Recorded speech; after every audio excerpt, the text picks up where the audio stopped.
Kwa ihinda iraya Akenya makoretwo makiamukira riboti ciĩgĩmainie na kĩng'ũki gĩa COVID-19 kuma kũrĩ Ministry ya ũgima wa mwĩrĩ, no ũmũthĩ mũrimũ wa kũharwo gatema nĩ wĩingĩrire ithabu-inĩ rĩrĩ, ũndũ ũrĩa kũringana na ministry no kaunti ithano nĩcio ciandĩkithĩtie gũtuthũka kwa mũrimũ ũyũ. Kũringana na minister wa ũgima wa mwĩrĩ Mutahi Kagwe, andũ 550 nĩo monekanĩte na mũrimũ ũyũ, gũkũ akiuga ũthuthuria wonanĩtie gĩcunjĩ kĩa 70% kĩa arĩa magũmĩirwo nĩ mũrimũ ũyũ nĩ ciana cia thĩ wa mĩaka 10.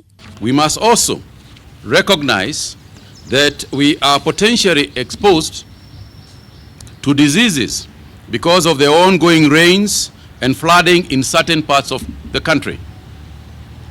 We had a cholera outbreak that started off in Garissa and gradually made its way through 3 other counties. Kaunti ya Murang'a nĩ ĩmwe wa kaunti iria cigũmĩirwo nĩ mũrimũ ũyũ na namba ya andũ 8, kaunti ya Garissa na andũ 48, kaunti ya Marsabit na andũ 268, nayo kaunti ya Turkana ikiandĩkithia andũ 222. A cholera outbreak that started off in Garissa and gradually made its way through 3 other counties, namely Wajir, Turkana, and Murang'a, before being reported in Marsabit on the 24th of April 2020. Kaunti-inĩ cia Marsabit na Turkana nĩ ĩmwe wa kaunti iria ciandĩkithĩtie ikuũ, na kũrĩa kaunti ya Marsabit kuonekanĩte ikuũ cia andũ 12, na kuo kaunti ya Turkana gũkĩonekana gĩkuũ kĩa mũndũ ũmwe. That we have also